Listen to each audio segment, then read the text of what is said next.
بل یہاں پر میں 3 وظیفے ایسے بتاؤں گا انشاءاللہ جو ٹاپ آف دا لسٹ 3 وظائف ہیں مصیبت اور پریشانی میں تکلیف دور کرنے کے لیے، سنت وظائف آپ صلی اللہ علیہ وسلم کی طرف سے تعلیم فرمائے ہوئے۔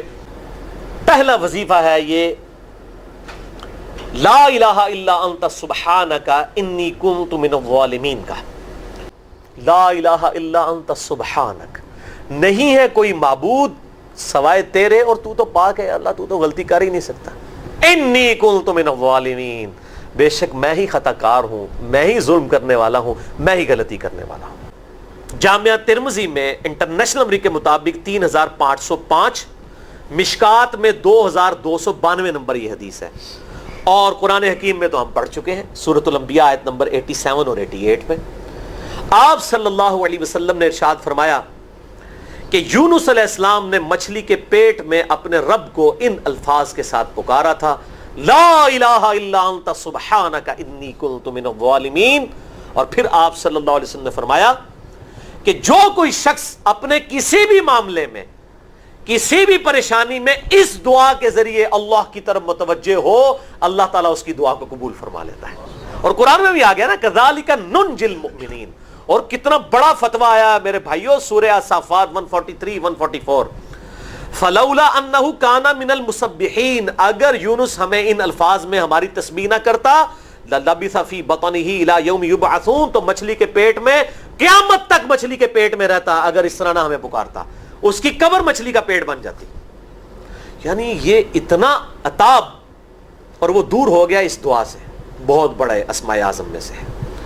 تو یہ بہترین دعا، بہترین وظیفہ، اسماء اعظم میں سے بہترین چیز، اور سب سے بڑھ کر جو میں نے بات کی کہ بہترین استغفار، اللہ سے توبہ مانگنے کا بہترین ذریعہ۔ آپ دیکھیں اللہ تعالیٰ کی کوالٹی کو کس طریقے سے انہوں نے اپنے لیے جو ہے وہ ذریعہ بنایا نجات کا۔ کہتے ہیں نا وہ کسی کے انسٹنکٹ پہ بات کرنا، کسی کی جبلت پہ، انہوں نے اللہ تبارک و تعالیٰ کی ایک خاص کوالٹی تھی جس کے ساتھ انہوں نے اللہ کی طرف دعا کی۔ وہ کیا؟ بڑی انٹلیکچوئل دعا ہے، لا الہ الا انت، اے اللہ تیرے سوا کوئی معبود نہیں ہے۔ یہ توحید کو پہلے نمبر پہ لے گئے۔ انت سبحانک، اے اللہ تو پاک ہے، تو غلطی کر ہی نہیں سکتا کیونکہ تو پاک ہے۔ انی کنت من الظالمین، میں تو انسان ہوں، میں تو غلطی کروں گا۔ اب جب اللہ تعالیٰ کو آپ اس طریقے سے کہیں گے اللہ تیرے کو تو غلطی نہیں ہوندی، میں تو بندہ آنا تو غلطی تو کراں گا، کیا زبردست انداز ہے اللہ کو پکارنے کا۔ اس پہ پھر نجات ہی ملنی تھی نا۔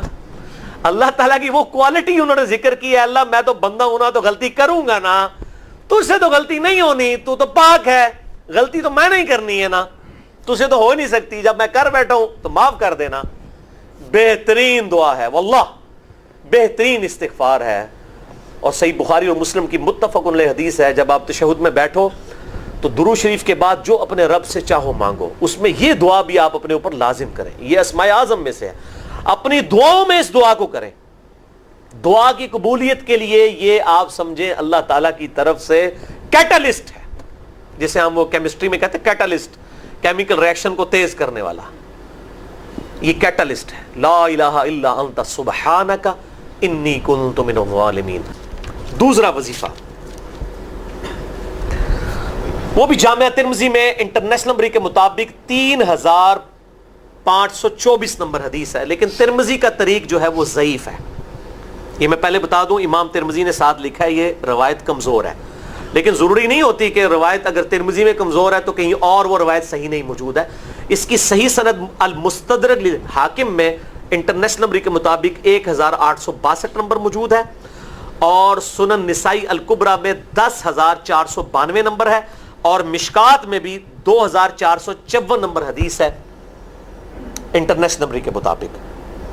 تو صحیح سند المستدرک للحاکم اور سنن نسائی الکبریٰ کے اندر موجود ہے۔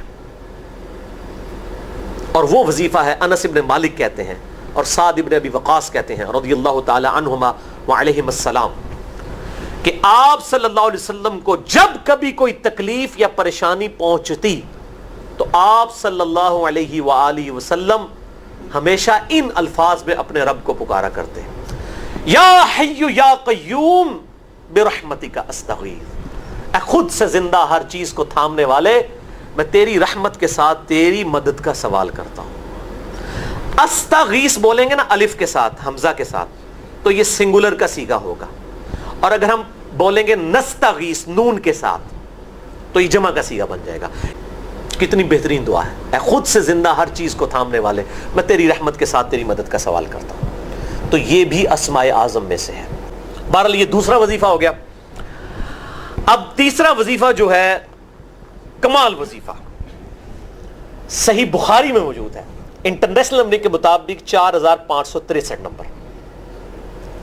ابن عباس رضی اللہ تعالی عنہما کہتے ہیں وعلیہم السلام، وہ کہتے ہیں کہ سیدنا ابراہیم علیہ السلام کو جب آگ میں پھینک رہے تھے نا، تو ابراہیم علیہ السلام نے اس وقت کہا تھا حسبنا اللہ ونعم الوکیل، ہم نے اللہ ہی پر بھروسہ کیا اور وہی بہتر کارساز ہے۔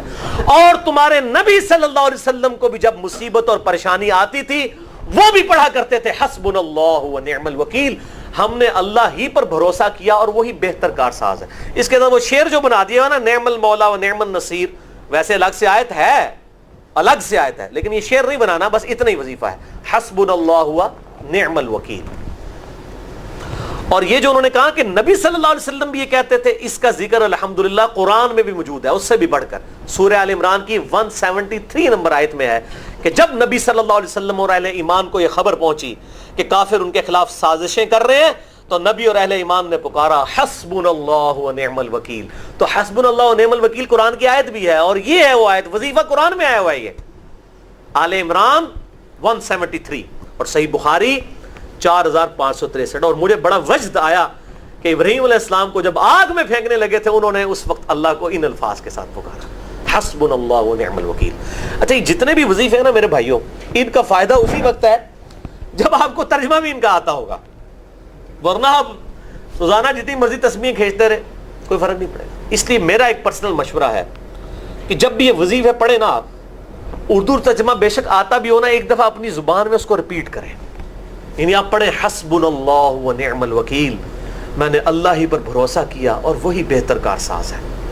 آپ دیکھیں یہ صوت القرآن چینل میں جب وہ عربی چل رہی ہوتی ہے، جیسے ہی وہ مراج الدین خان کا ترجمہ شروع ہوتا ہے نا، کیسے کب کبھی تاری ہو جاتی ہے، کیونکہ ہماری زبان میں بات ہو رہی ہوتی ہے نا، عربی ایویں تو نہیں قیام اللیل میں رو رہے ہوتے، ان کی زبان میں بات ہو رہی ہوتی ہے، اپنی زبان کا اثر ہوتا ہے۔ اسی طریقے سے آپ لا الہ الا انت سبحانک انی کنت من الظالمین، یا حسبنا اللہ و نعم الوکیل، یا حی یا قیوم برحمتک استغیث، جو بھی وظیفے پڑھیں نا، ایک دفعہ ان وظیفوں کو جب آپ الگ سے دعا مانگ رہے ہوں، اس وقت اس کو آپ اپنی زبان میں بھی دہرائیں۔